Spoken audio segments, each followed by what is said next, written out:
Welcome everyone to this session that focuses on exploring the AfCFTA and the resilient economic recovery. AfCFTA standing for the African Continental Free Trade Area, for those of you less familiar with the terminology. This is an event co-organized by ODI, the Overseas Development Institute, and Tulip Consulting, which is a small consulting firm in Geneva, which I run. My name is Colette Venervan, and I'm very pleased to be your moderator for this session.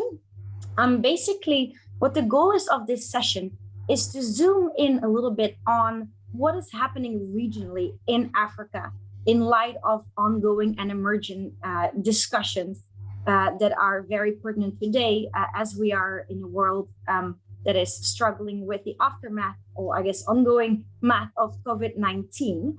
And the questions here that we seek to answer and illuminate in this session is basically, what is the role of the African Continental Free Trade Area, which is the second largest trade agreement in the world after the WTO, counting the number of countries involved. What is the role of this agreement in facilitating not only increased economic growth at the African continent, enhanced trade and enhanced well-being, but how can the agreement also be utilized as a lever to achieve sustainable development and resilient post-COVID economic reconstruction? What are the challenges? What are the opportunities? And what are some perspectives from the African continent and from leading academics and others in the world in this matter?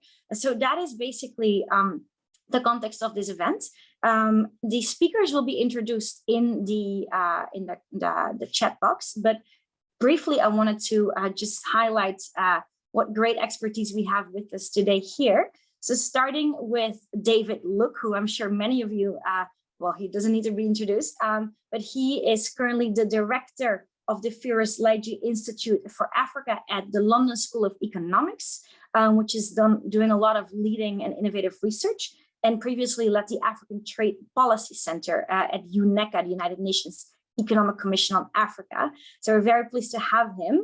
Then we have Jody Keane, who is a senior research fellow at the Overseas Development Institute. And she is published widely on issues relevant to development and Africa. We have with us also Stefania Lovo, who is an associate professor at the University of Reading and who has conducted extensive research on development economics. So welcome, Stefania, as well. And finally, and hopefully we'll have with us Patina Gappa. There may have been a small mix-up on the time here, but we're very much hoping she will still be able to join us. And she is the principal legal advisor for the African Continental Free Trade Area Secretariat. So basically, the way that this panel will be organized is we're going to have 2 rounds of questions, focusing around 2 different themes, with the first round of questions focusing on very much COVID-19 and the role of the AfCFTA in the recovery process and the sustainable and resilient recovery process. So I would like to invite our first speaker here, David Look, to focus a little bit on, based on your experience, David, it would be great to hear from you what key impacts and trends that you have observed through your work in green and resilient growth as a result of the pandemic, and what key developments are required for sustainable and resilient development of the Africa post-COVID-19 reconstruction agenda.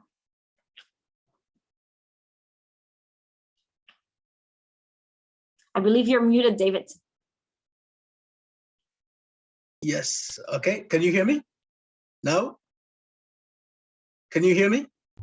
We can, yes. Yes, you can, okay. So now I was just saying thank you, Colette, for these questions, and my thanks also to Tulip Consulting and ODI for inviting me to be part of this panel discussion. I would say that during my career, there's been increasing awareness of the linkages between trade and sustainability. This was reflected, for example, on collaborative work between UNECA's Africa Trade Policy Center during my time there, and also UNECA's Africa Climate Policy Center. What we tried to do in this collaborative work was to assess the implications for agricultural production, food security, and trade because of extreme weather occurrences such as the increasing frequency of droughts, floods, or the low-cost invasion of East Africa in 2018-2019. This, of course, was after cyclones dumped heavy rain on the neighboring regions across the Red Sea that became breeding grounds in the wet sands. Then you had strong winds that blew the growing swarms into Somalia, Ethiopia, Kenya, etc. But I would also say that COVID-19 has been a major turning point in taking us from awareness of these linkages to action. And central to the current notions of building back better from the pandemic is also the recognition of the need for understanding of the impact of climate change and the need to transition to low carbon economies by adopting green growth models. So in 2020, during the early months of the pandemic, at UNECA, we published a report on building forward for an African green recovery. The report highlighted the need to turn Africa's climate change challenges into opportunities to build forward better and more resiliently. The report demonstrated that investments can reduce carbon emissions and build resilience, that these are also powerful drivers of productive capacity, productivity, job creation, inclusive economic growth. To inform the report, we partnered with Oxford University and Vivid Economics to prepare 2 case studies of South Africa and the Democratic Republic of Congo to model the impact of green investments in the renewable energy sector. And in both case studies, the results showed a substantial increase in value added across the economy, in jobs, etc. Now, this report fed into policy discussions at the African Union on the critical multipliers of green growth models. And this led to the African Green Stimulus Program, which was adopted by the African Ministerial Conference on the Environment at the end of 2020. This program seeks to harness the opportunities of a green recovery through a more coordinated approach and the scaling up of resource mobilization, capacity building, technology development across the continent. And complementary to this is the 2020 to 2026 African Union Green Recovery Action Plan, or the GRAP, the GRAP. And the GRAP aims to tackle the combined challenges of the COVID-19 recovery and climate change and focus on priority areas including climate finance, renewable energy, resilient agriculture, and green cities. Now, shifting to my time at LSE, and very quickly, I have recently been working on a new project that focuses specifically on the role of renewable energy as a driver of productive capacity and trade. We know that more than 640 million Africans out of a population of 1.2 billion lack access to electricity, which is a brake on competitiveness and scaling up production. The economic impact of COVID-19 has also exacerbated this. So the ongoing research highlights the unexploited potential of biomass energy as a solution for remote rural communities in scaling up off-grid energy access. This will enable such communities to connect to markets, supply chains, and benefit from market access opening through trade agreements like the AfCFTA. So I think I'll stop here and over to you, Colette. Great, many thanks, David, for those remarks. It's wonderful, I think, to hear that there are a number of initiatives happening more generally at the continental level that seek to merge economic growth, post-COVID-19 recovery, and green objectives all in the same time. So that's really interesting indeed. We'll now turn to Stefania Lovo. And Stefania, an important objective of the AfCFTA is to enhance intra-African industrialization. What are the opportunities and challenges for African countries to advance such industrialization, and what key policy actions should be taken to accelerate this transition? Thank you, Colette. So first of all, I would also like to thank you, the organizer for inviting me to this panel. And so indeed, I do think that the agreement has the potential to boost green industrialization. And so I think I can summarize my points in 5 key areas.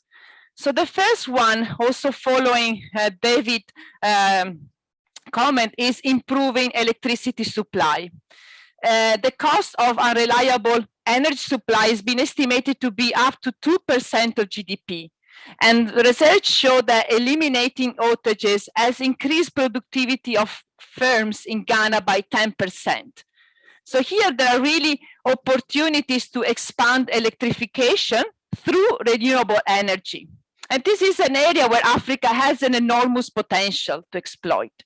So from a policy perspective, I think that it is important not only to incentivize the adoption of low carbon energies, but also to ensure that the existing grid is adapted to the new geographical location of these new sources and also to the intermittencies that are associated with some renewable energies. So a second important area, I think, is green technology. So even here, African countries have a huge opportunity to leapfrog inferior and dirtier technologies and move to cleaner technologies, also relying on the experience of more advanced economies. And trade can facilitate the transfer of green technologies. So for example, waste reduction technology is a good example of a technology that can make production cleaner, but also more efficient. The challenges here are in the lack of financial resources. So I think policy should focus on supporting investment in green technologies, for example, through loans, grants, or tax rebates. A third area that I think should develop alongside the industrialization process is the enforcement and of environmental regulation and the monitoring of pollution. So this is an area that's been proven to be very challenging, not only because of the cost involved in acquiring information about pollution, but also because it requires strong institutional capacity. So here I think policies could focus on promoting new technologies, such as, for example, the collection of real-time pollution data. And this, for example, can remove the discretion of inspection officers. It is also important to increase transparency. And this, for example, can be achieved by rating polluting companies. This has been shown to have real effects on pollution. So a fourth area, which I think is important, is transportation. So transportation infrastructure has been a major constraint to economic transformation in Africa and can undermine the industrialization process.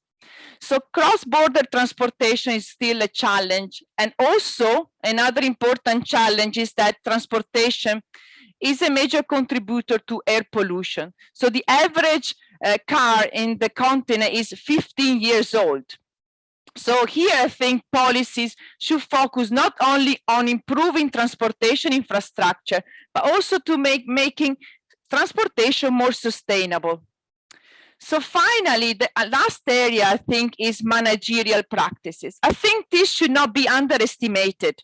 So good managerial practices have been associated not only to higher productivity, but also to low energy intensity and reduced waste.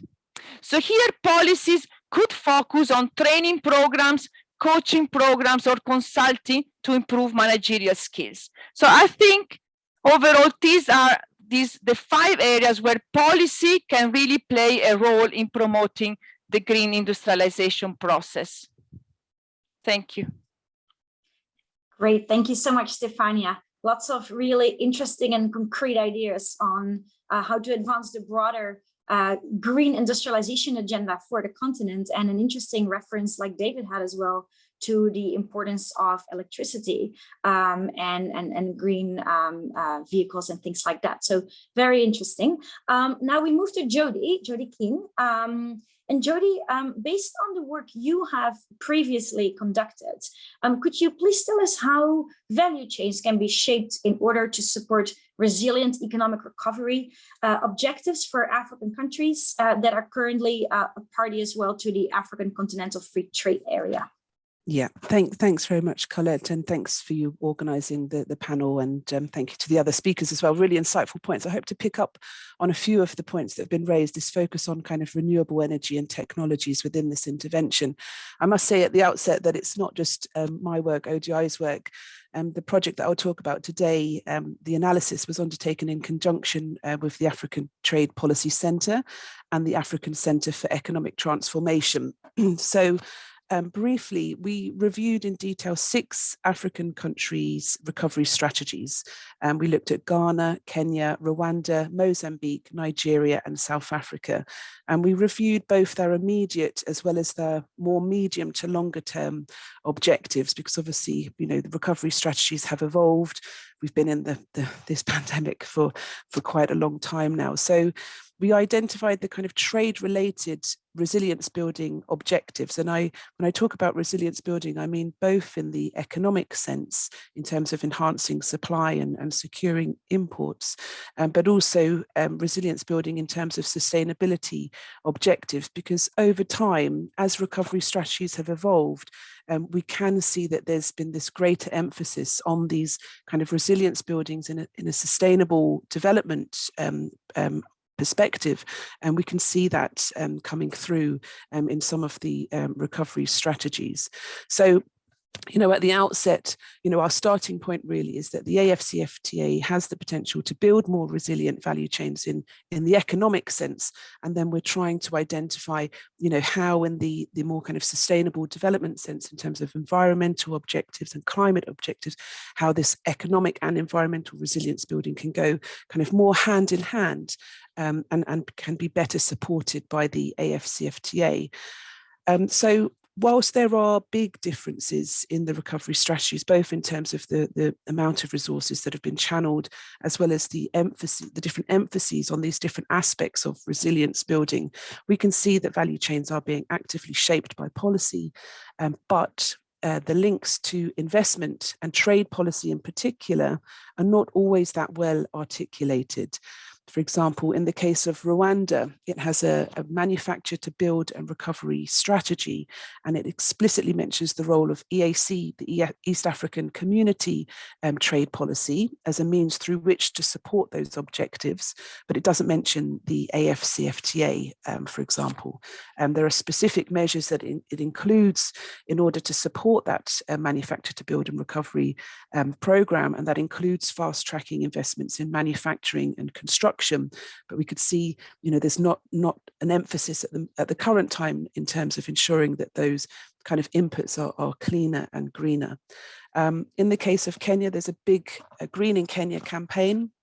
It includes the renovation and restructuring of tourism facilities. And there are obvious links there to the AfCFTA, but they're not always made and they're not always articulated within the recovery strategy. So I think that's been, you know, part of our role really, is to make those aspects much more explicit, so that we can clearly see how the kind of current provisions of the AfCFTA can support these objectives, as well as looking ahead to the future negotiations, the phase 2, and so on. Now, we know that environmental considerations and climate change, they haven't really received that much attention to date within the AfCFTA, and much remains still up for negotiation. But despite that, there are already provisions that can support resilient recovery objectives. And just to pick up on the points that the previous 2 speakers have mentioned, you know, it really is about this focus on environmental goods and services. You know, this is about getting access to cleaner and greener technology. So there is a need to ensure that these types of products don't feature within sensitive lists and so on. In the case of Nigeria, it's actually the only country out of the ones that we reviewed that explicitly mentions the import of environmental goods and services like solar panels, but it doesn't make any link at the current time to the AfCFTA. So I would kind of emphasize that, out of the recovery strategies that we've reviewed, the kind of value chain building objectives that we've reviewed, if there was kind of one priority area, I think that, that the AfCFTA could support these objectives, it would really be around this, the defining and identifying environmental goods and services to boost these objectives. I'll stop there and recommend that you all read our report. Thank you. Great, thank you so much, Jody. That's really helpful and very concrete as well to emphasize the link between some of these opportunities and value chains that can be created within Africa, and then the link with the AfCFTA and how that can be strengthened.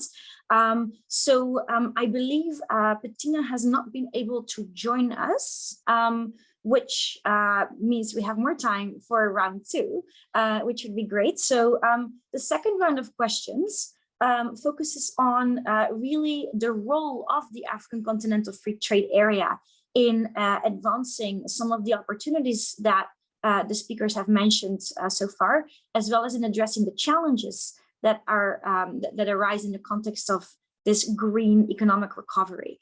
So in other words, how can this trade agreement really be leveraged to advance these objectives that countries have put forth?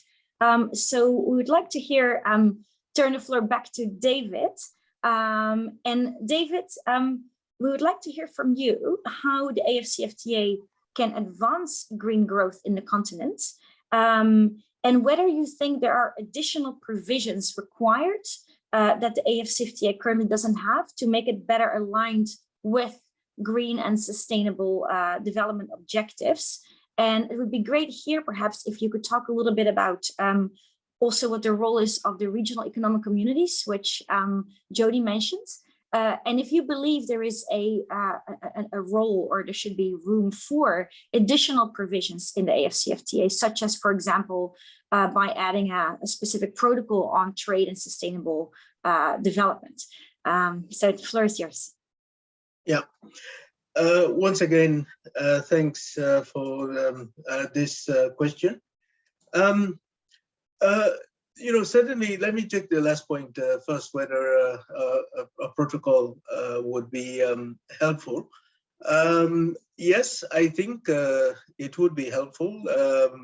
Already, of course, the AfCFTA agreement does have several provisions that relate to trade and sustainability, but I think it would be helpful to pull all of these together into one protocol. And I think also that having such a protocol in a regional trade agreement could support efforts at the multilateral level to bring the sustainability issues on the multilateral disciplines. So the answer to that, of course, is yes. Now, as regards current provisions in the AfCFTA agreement, Jody mentioned some work that has been done between ODI and the Africa Trade Policy Center, and these, of course, did look into what these current provisions are, and I'll just highlight a few of them. On the trading in trading goods, of course there's still discussions going on about the rules of origin and so on, but there is scope to ensure that environmental goods and services, environmental goods and technologies such as wind turbines, solar panels, photovoltaic systems, etc., are not included on the sensitive or exclusion lists. 2 of the 5 priority sectors for services liberalization, transport and tourism, offer natural entry points for incorporating environmental considerations. Additionally, it should be possible further down the road when further sectors are added for environmental services to be top priority. Standards which are part of the agreement on goods also provide another entry point. Here there is scope for the parties to prioritize the harmonization and strengthening of environmental standards regulation under the African Quality Standards Agenda and so on. Complementary efforts will also be required to assist African firms to comply with international environmental standards. Then when you look at the next phase of the negotiations, phase 2 and phase 3 of the negotiations, which are yet to take off, this presents a window of opportunity to embed environmental considerations more deliberately within the protocols, excuse me. Intellectual property rights, one of the areas here there is scope for appropriate intellectual property right structures to incentivize and facilitate the development and diffusion of green technologies, to protect traditional knowledge that derives from communal experience of interaction with the environment and biodiversity. The protocol on competition policy could strike a balance that ensures competition regulations support green innovation without environmental regulations harming competition. And then, of course, when you look at the investment protocol, regulatory convergence on investment will help to develop common incentives to facilitate investment in green-friendly research and development technologies and infrastructure. Then turning to e-commerce, which is also slated for a protocol, here rules and regulations will be needed to ensure that the use of efficient and digitalized logistics fast-tracked, and then also, of course, to ensure that extensive last mile services with short delivery frames do not exacerbate emissions. Now, also beyond looking at these possibilities for the AfCFTA agreement themselves, let me also say that much of the action, as you hinted, Colette, in the question, should obviously be undertaken at country and REC level. I think Jody has just already highlighted some of the disconnects that are emerging. But all the same, before I left UNECA, we had launched a project to assist member states and RECs to develop AfCFTA national and regional implementation strategies that integrate environmental considerations. And what we aim to do in these strategies were to assess the environmental impacts that could result from increased economic and trade activities under the agreement, to devise mitigation actions. We thought these strategies could help to determine how risks related to climate change could alter comparative advantages and trade patterns, or affect infrastructure, and identify adverse effects on sectors such as agriculture and tourism.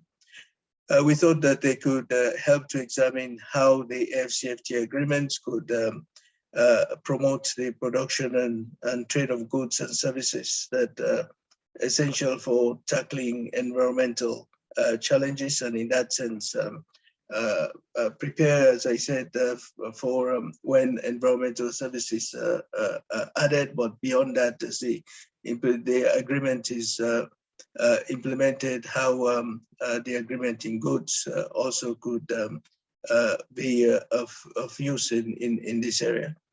And also we thought that these strategies could help to guide how natural resources can be utilized to develop value chains supportive of advancing both green and blue economy agendas.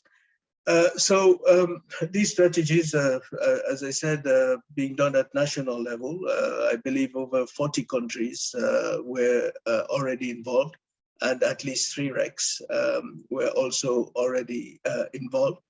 I've always believed that beyond this kind of work, you need also to undertake an assessment of the implementation, how the strategies are being implemented, where are the disconnects, and what could be done about them.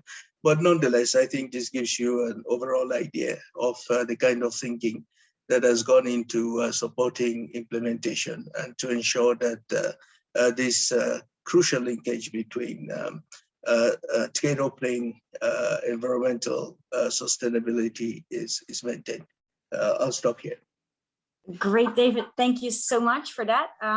You've really given a very comprehensive overview of how the AfCFTA can be leveraged to advance the sustainability agenda, both vis-a-vis what's already there, as well as what's still in the pipelines and which is still undergoing negotiations.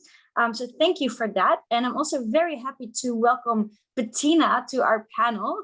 Patina, thank you very much for joining us, and apologies for any confusion on the time of this event. We're very happy to have you.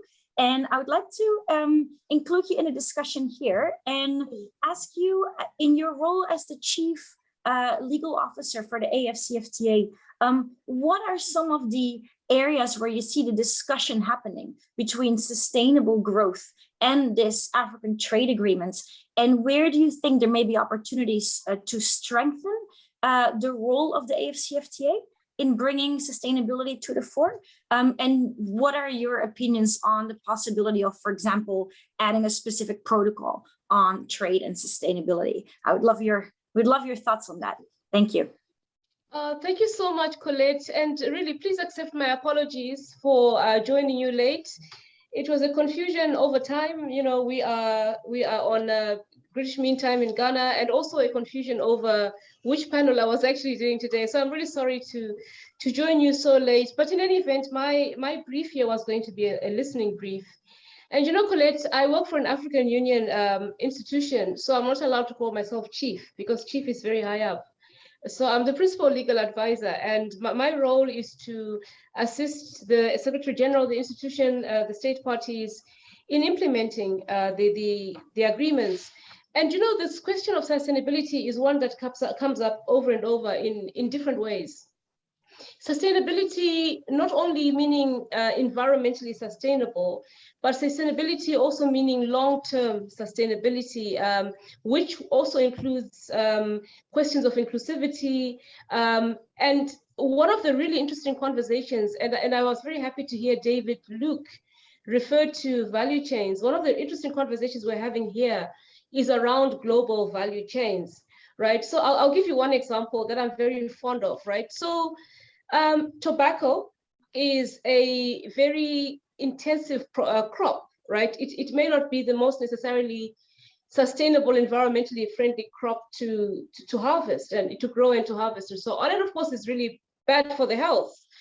But there are interesting things you can do with tobacco, right? There are interesting things that you can, you know, using new technology, use tobacco for other processes. Apparently, you can actually eat tobacco even in way, and you can consume it in ways that are actually not dangerous to your health. We're also looking at value chains around, so not just around agriculture, but value chains in the automotive sector, for instance, right? Producing fuel efficient, perhaps electric cars, right? What can be the contribution of the AfCFTA in that process? And I mentioned value chains because one of the things that we have realized as a new African continental area trying to create a single market is that we can no longer afford to rely on the traditional goods of the past, you know, where you export your raw materials to Europe and so on. So there has to be some kind of beneficiation and some kind of industrial development within the AfCFTA. So global value chains, continental value chains are part of that.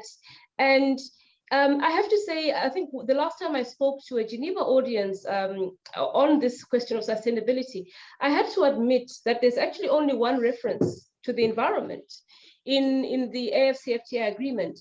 And I think there we missed a real opportunity to actually really set out our stall for climate change.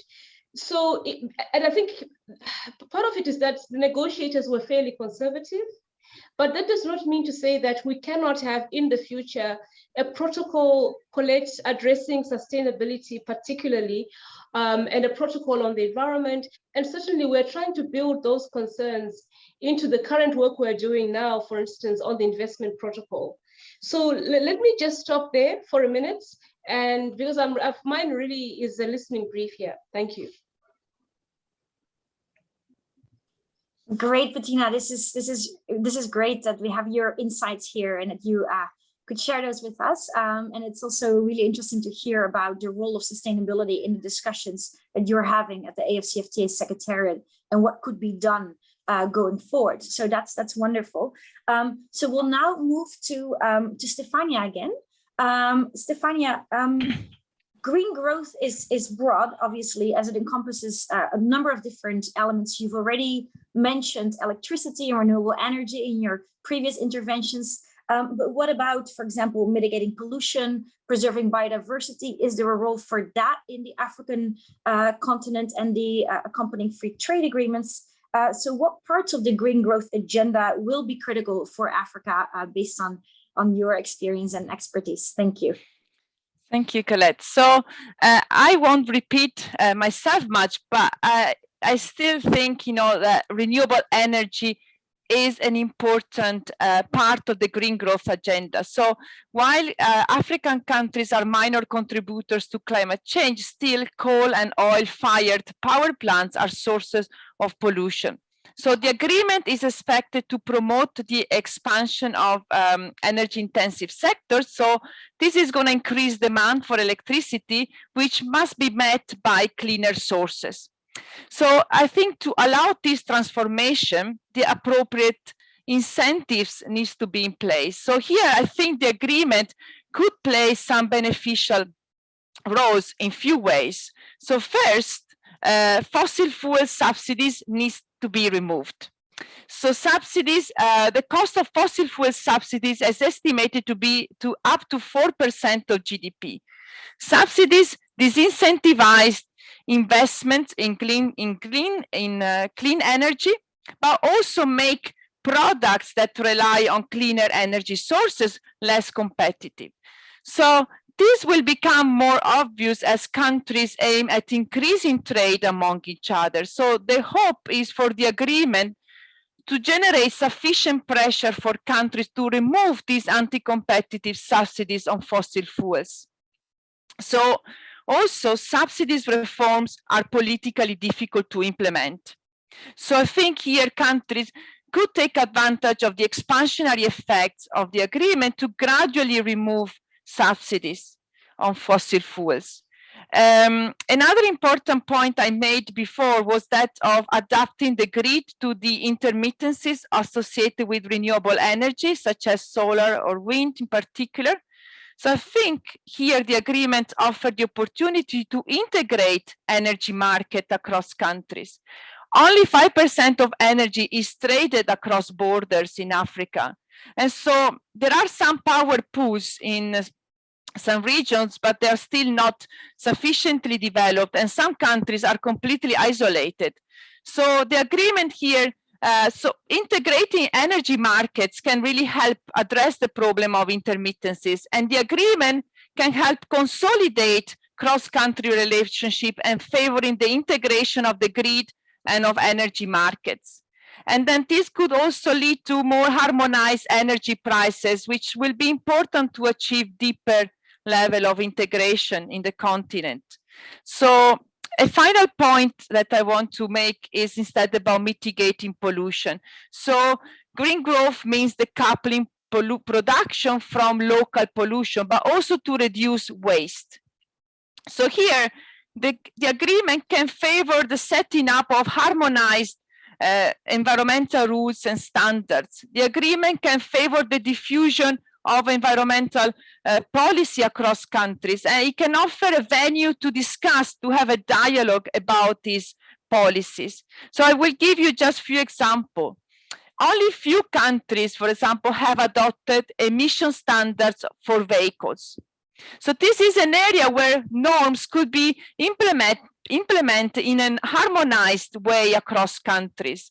So for example, my own research in this area shows that emission standards will affect trade, and countries that fail to keep up with emission standards will end up importing dirtier and older vehicles. So harmonization is key. Another important point is the opportunity that the agreement offers to regulate trade in waste or of end-of-life vehicles and electronics. And also the importance of managing their disposal. So my own research in these areas has shown that, for example, the presence of e-waste dumping sites in Ghana and Nigeria have increased infant mortality by more than 4%. This is a huge effect for children living in the proximity of these sites. So for me, ensuring the appropriate disposal and management of waste is going to be crucial as African economies expand and go through the industrialization process. Thank you very much, Stefania. That's all extremely helpful, I think, in this discussion on how the AfCFTA can become more useful, right? What can it do something on fossil fuel subsidies, like the broader global discussion on trade and subsidies that's currently ongoing at the WTO and other RTAs as well. That will be really interesting questions, as well as the one on pollution and what trade agreements can do to mitigate that. We'll now turn the floor to Jody again. So Jody, climate change is already creating critical challenges for many African countries. And given the nexus between climate change and trade, how, in your opinion, can the AfCFTA support African countries to better implement their NDCs? I know you've done some research on that, so it'd be great if you could share that. Thank you. Thank you very much, Colette. So yes, so the study that I mentioned previously that has also been put in the chat, and when you go to our website, you'll see a number of annexes there. And within the annexes, we actually have the 6 country case studies. And you'll be able to see that within the case studies, we have looked at countries' NDCs, and these are called nationally determined contributions. So for the 6 countries, you'll be able to see that we've undertaken a review of their nationally determined contributions, and then we've tried to draw out some of the trade-related implications there. So, you know, what we can see, and this is, you know, it's symptomatic of a bigger problem, really, is that although there are kind of obvious trade-related links, these aren't really kind of articulated, and you know, the quality of NDCs is also an issue, and it's been a long-standing concern for some time. And for those of you that don't know, NDCs, these are really considered to be at the heart of the Paris Agreement, because they essentially embody the efforts by countries to reduce their emissions as well as to adapt to climate change.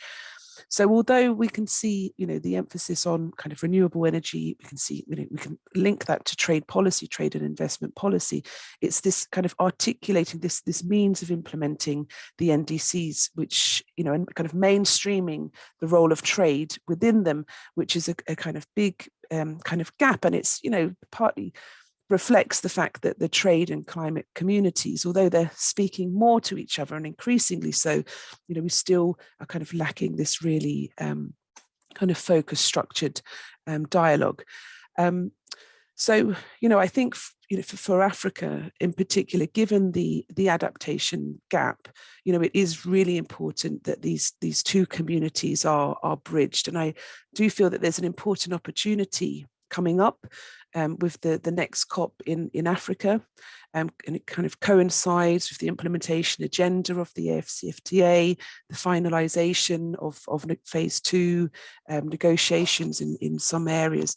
It can provide an opportunity to ensure that climate and trade policy are better aligned and more compatible, so that countries recognize, when they're developing their NDCs, that they're aware of how the AfCFTA can better support those goals and objectives. So again, this is part of the project that our organizations supported by the FCDO, this has been kind of really part of the objective of this assignment. So let me just come back to the example of Rwanda again.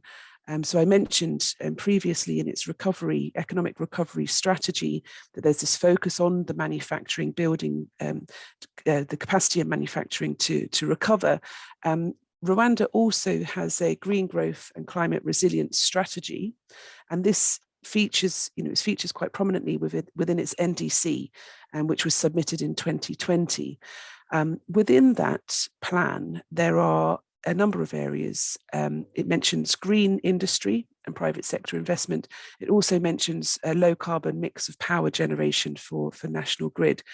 So there are obvious links to the AfCFTA and the kind of trade and investment policy levers that could support these objectives.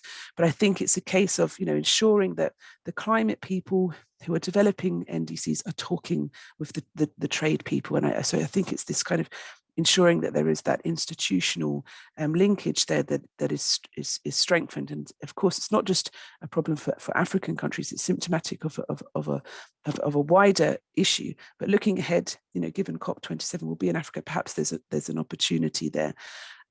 Just some final thoughts as well. Looking ahead, given what I've mentioned about NDCs, it's of course access to climate finance is what countries are predominantly using NDCs for, but it's also they're also important documents to help lobby effectively for trade and investment policy changes, and it can also taking this such an approach could also help to better articulate African positions on some of the multilateral discussions that are ongoing in these areas as well. The structured discussions on trade and environmental sustainability, there's just a handful of African countries included in those discussions as well. So, thinking through how the AfCFTA could better embed environmental and climate considerations, whether that is through a dedicated chapter and so on. This can also help strengthen the voice of African countries at the multilateral level, both at the WTO and as we look ahead to the next COP, which will be in Africa. Thank you. Great, thanks so much, Jody. I think that's a really interesting and important point to see how that process of the AfCFTA can strengthen the link of the positions of many African countries internationally. That's really interesting. So before we open it up to the floor, I would like to give Patina another chance to say something, just because you joined late. Yeah, so go ahead, please. No, thank you so much, and thank you so much to everybody. Jody, thank you. I've seen the links and I've downloaded the documents, and I look forward to reading them with great interest. I just want to pick up on something that Jody alluded to, which has been asked directly by Ayezo Okoko, which is to say, as much as we crave a single market and free borders, isn't it in a safe and vulnerable space if we don't allow countries place restrictions? Looking at things like drugs, like tobacco and hemp. I just want to point out that the one thing that I will say about the AfCFTA agreement, even though it might not have as many specific references to the environment, climate change, or sustainability as we would want to see in a treaty that was only ratified recently, there is the general catch-all of what is the equivalent of Article 20 of the GATT, which allows countries to take measures to protect the environment, right? To protect public health, right? I would even argue perhaps to promote sustainability, depending on how you can fit them, those particular measures within the different paragraphs of our version of Article 20. So yes, there is indeed an effort to open up, to create a single market, to create a borderless Africa. But this does not take away the sovereign rights of state parties to still pursue regulatory public policy objectives, including, I would argue, sustainability and protection of the environment. Thank you. Thank you so much, Patina, for that addition. That's really useful for the discussion. So I would like to pause for a moment and open up the floor to see if we've got any questions or comments from the audience, and we would love to hear from you.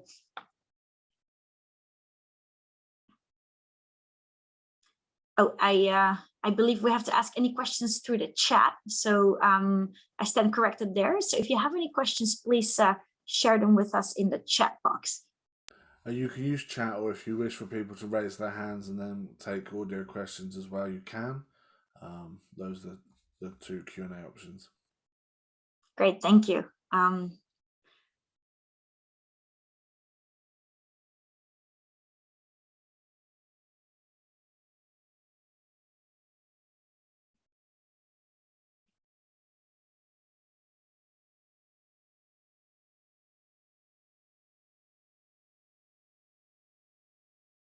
I believe there's a hand from Derek from ODI. Derek, you have the floor, please. Yeah, good morning and afternoon, everyone. Dirk de Velde from ODI. I really like all your excellent presentations and also the discussion on the potential for the Continental Free Trade Area to address climate change issues and possibly opening up an avenue towards a separate protocol. And I'd like to ask a bit more on that. So I think that we've established that a Continental Free Trade Area so far doesn't mention climate change, environmental issues so far. We've also established, I think, that the NDCs may not be that transformational, may not be that economic in content. And so there is an obvious way to bring this together. And so the question is a bit sort of how can this be best brought together? And so I thought the suggestion also by Patina, I think, was a really, really helpful one, is that actually in also explaining that the negotiators were perhaps conservative and thinking, well, let's get some basic phase one issues, maybe phase two issues out of the way first, and then, but still opening up the pathway towards other protocols in the future, whether it's of course on women and youth, but also on climate and environmental issues. So perhaps the panelists could say a bit more on what is the pathways, are there any obstacles to this? Is this the obvious way to do this? And what would be the pathway towards this, maybe time-wise, but also the pros and cons. And but I think it's a very interesting suggestion, and also the suggestion Jody made, sort of that this could be a strengthening of the African voice globally. So I'd like to hear the panelists speculate a bit more on this, because I think it's a very interesting suggestion put forward by Patina from the Secretariat. Thank you.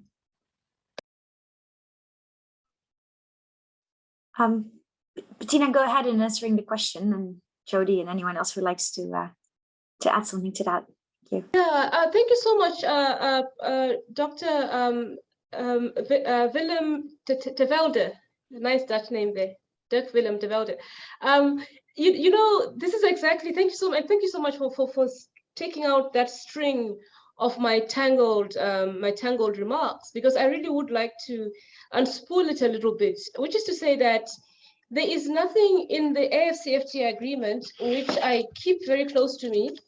In fact, I sleep with it under my bed, right?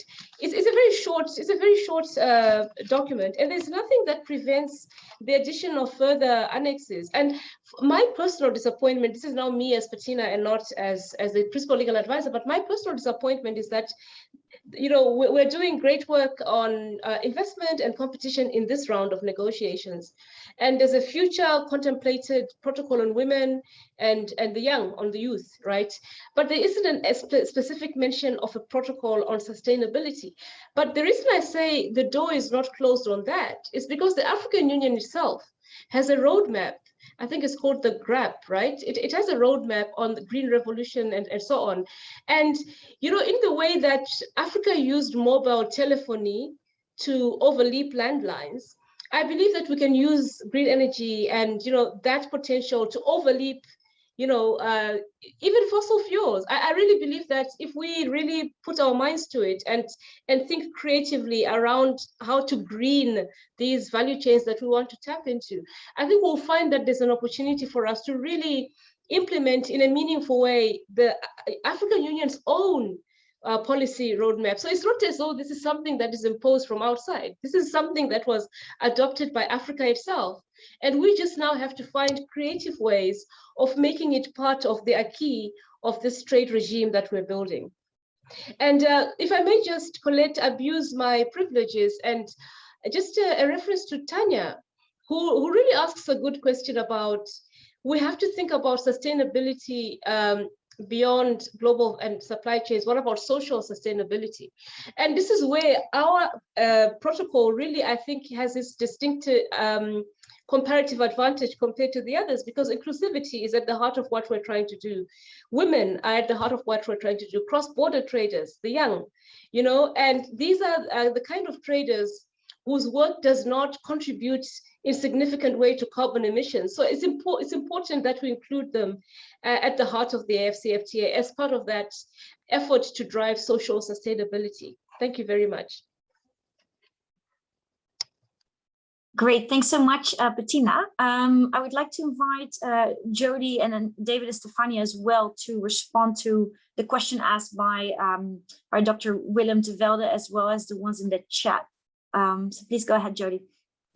Yes, I think, kind of thinking about, kind of trends in global value chains and how, it's not just kind of African resilient recovery objectives. Other countries are taking actions to build more resilient value chains and also to enhance the kind of sustainability aspects of them.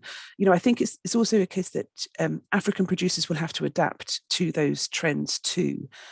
So all of the initiatives on kind of enhanced due diligence, for example, for forestry products and so on.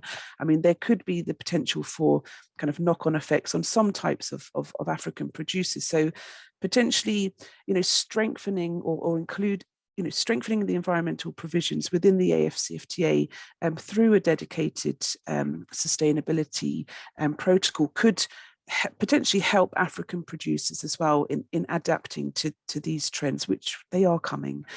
So I do think that that's also an important point to consider as well. So it's just, making sure that African producers are in a position to adapt to these rising trends, and so that they're not adversely affected. So that's also an additional point I wanted to raise. Thank you.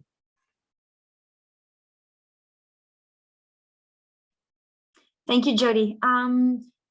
Did I see you wave your hand, Stefania? Go ahead. Yes, please. so I think I just wanted to add on this discussion on the importance of including a protocol and also expand the environmental provision. And because what we know from international evidence is that these provisions matter. So we have evidence from other international agreements that environmental provision help the diffusion of environmental policy across member countries, and they also have real impact on environmental quality. So I think we know that they can produce effects, and so I think that I wanted to add on the importance of having them in the agreement. Thank you, Stefania. David, please. Yes. Yes, I'll just add that I think one of the lessons from the negotiation of the AfCFTA and the point that that whole process has now arrived at is that it has enabled the countries to look at this link between trade and development. And of course, the AfCFTA is not the first trade agreement that African countries have been involved in with bilateral partners. They've had this looked at, they've had negotiated agreements and so on, particularly with the EU. But I think what the AfCFTA did was that it brought to the fore this linkage between trade and development. And prior to that, as we are now seeing in this, this between trade and the environment, prior to that, that linkage was not as prominent. Now, when we look at trade, environment, sustainability, I think, as we have already agreed, the number of disconnects. Yes, it's also true that the nationally determined contributions are not particularly ambitious. And it's also true that does not appear to be a granular movement towards engaging with the full implications of this transition look on David, I'm sorry to interrupt, but we can't hear you very well. Maybe you can adjust the mic or something. Okay, yeah. Can you hear me? This is better, I think, yeah. Better, yeah, okay. Anyway, I was just saying that I think that indeed a protocol on trade and the environment, it would do for African countries what CFTA has done for trade and development, is to bring more into policy discourse this what the link is and how practically these linkages could be addressed. Just given, as we have said, the lack of ambition in national development, in national the NDCs in several of these disconnects that we are seeing. I think that's one of the main lessons from the AfCFTA. I also think that there is scope, low-hanging fruit would be to look at the non-discrimination aspect of the agreement, and perhaps already to have provisions that allow for waiver of non-discrimination for environment regulatory policies. I think Patina hinted at that. The countries have scope, to undertake regulation as they, as they see fit. Perhaps also this is something that could be done, and that could also be, as I said earlier, a contribution, sort of global thinking on how these regulatory aspect could be addressed. But the point I just simply want to make is that yes, a protocol could help people all these elements and raise awareness in the way that we have seen the AfCFTA has done in regard to trade and development. Thank you very much, David. We are unfortunately getting close to the end of our session, but there is one other question here by the GIMAC network, which is asking if the panelists can elaborate on the financial and technical capacity shifting to environmentally sustainable industrialization and trade engagement required in relation to the capacity the continent possesses in regard. I guess part of the question here is focusing on the technical and financial aspects that are important to accelerate this enhanced alignment between trade and sustainable growth. And I'm gonna ask perhaps if there's some volunteers in the panel to address it briefly before we do our closing rounds.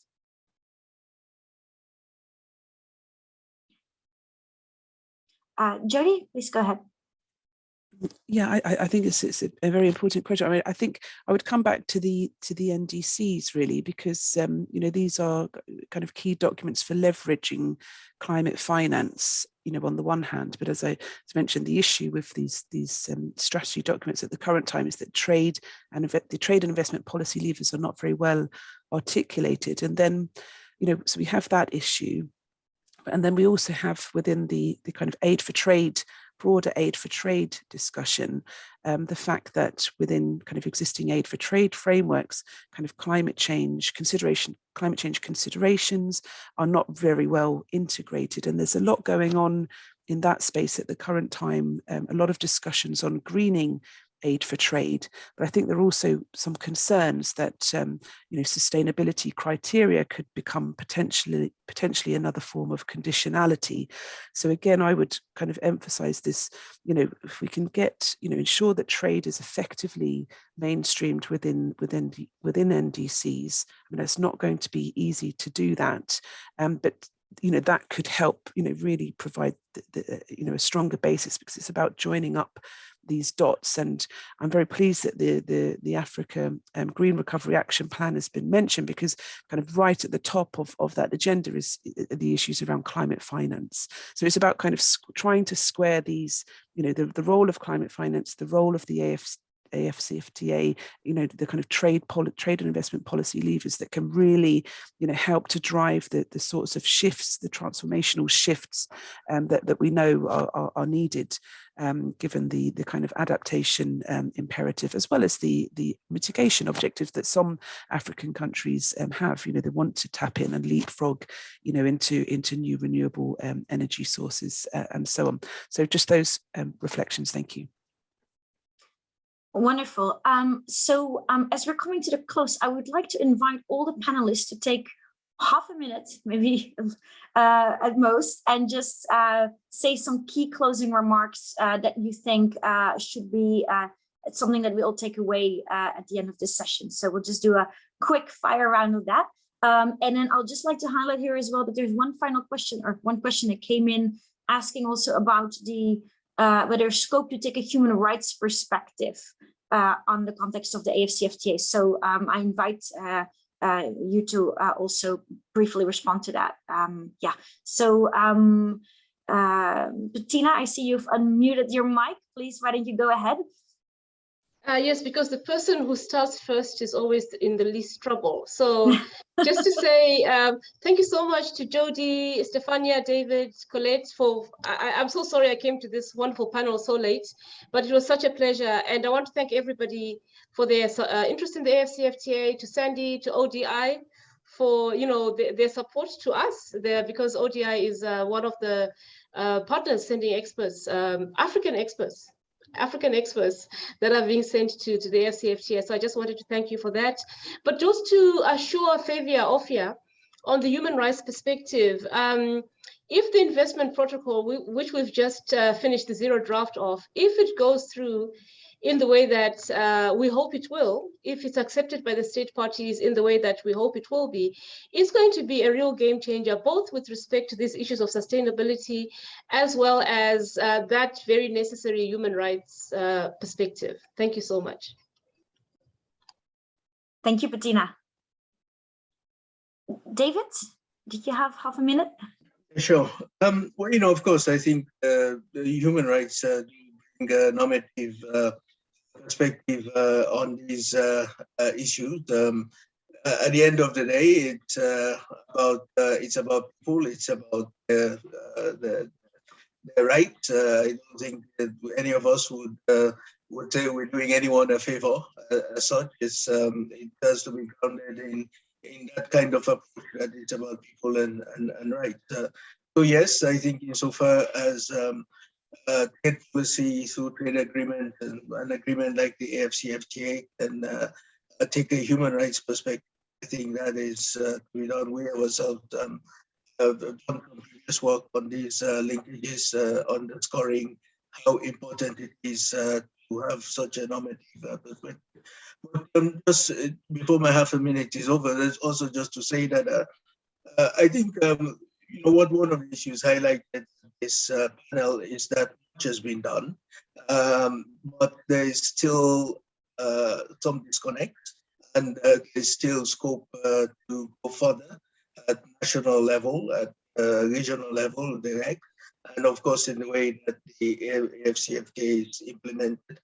And I think there's also going to be scope for monitoring impacts, see what's changing and what's not, and and how the gaps could be addressed.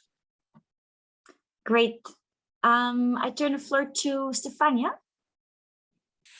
Yes, so very briefly, I just want to reemphasize, I think, the key areas that I think are important, which are renewable energy, green technology, transportation, the control of pollution.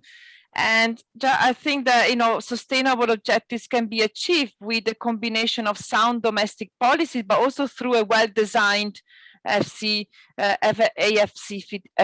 So I think, as David has mentioned, learning from the experience and keep on improving the design of the agreement is crucial. And domestic policies should try to focus on removing distortions such as fossil fuel, but also to support investment and the monitoring of pollution. And the agreement instead will have the potential to push this reform through its expansionary effect, but also by supporting a dialogue among countries and also the diffusion of environmental policies through through environmental provisions. Thank you. Jody, please, your final remarks. Yes, thank you. Thank you to all the panelists and Patina, especially for your comments there. I think, Colette, just coming back to your opening remarks, really, I do think there's the African negotiators really do deserve a big pat on the back, because as you mentioned in your introductory remarks, this is a huge agreement and, the second largest outside of the WTO in terms of the number of members. So already, African negotiators getting to this current position, they already deserve a tremendous pat on the back. And there's plenty of room for optimism, because on the one hand, already within the existing provisions of the agreement, as I've emphasized in the intervention, there's already scope where the AfCFTA can support resilient recovery objectives, and we can be optimistic because there could be greater scope in the future, as Patina mentioned, the investment protocol, looking ahead to the other protocols on digital trade as well. So I do feel that there's room for tremendous optimism, and it's also very timely as well, looking ahead to COP27 next year and thinking through the implementation and continued negotiation for the AfCFTA. So I'd like to kind of end on that positive note, and it just would be great at COP27 to really see this role of the AfCFTA and how it can support NDCs really showcased, looking ahead to the next COP. Thank you. Great, that's a wonderfully positive note, I think, to end this session on. So just in terms, we have literally 1 minute left, but I'd like to thank very much all the excellent speakers on the panel. This was terrific that you all shared your very deep expertise, knowledge with us. And I'd like to thank very much IASD for organizing this 3-day event and for getting us organized with this panel. Our colleagues at ODI and also the FCDO, who I believe was financially involved in this event as well. So thank you very much, and not to forget the support staff that helped us in this session. And just in terms of where I think this leaves us, what I take away from this discussion is very much that exactly there is already quite a few ways in which the AfCFTA can be leveraged to further advance the sustainability agenda, but there may be further scope for improvement there. And in this regard, what would be important is to stop having the conversations on trade and the environment take place in silos, but really moving towards a model where those are integrated. And that model, I think, is something that must be reflected not only in the way that universities teach, but also in the way that international organizations are organized, as well as in the ways that donors and aid organizations are distributing their funds. So we really need to find a way to make different objectives, the sustainable development objective that we all seek to achieve, come together, I think, as a much more integrated way. So environment isn't just an afterthought to the AfCFTA or to trade, but it's very much integrated. So on that note, thank you very much, everyone. And we look forward to hopefully seeing you at some point in person or again virtually. Have a lovely day. Okay, thank you. Yeah. and goodbye, everyone.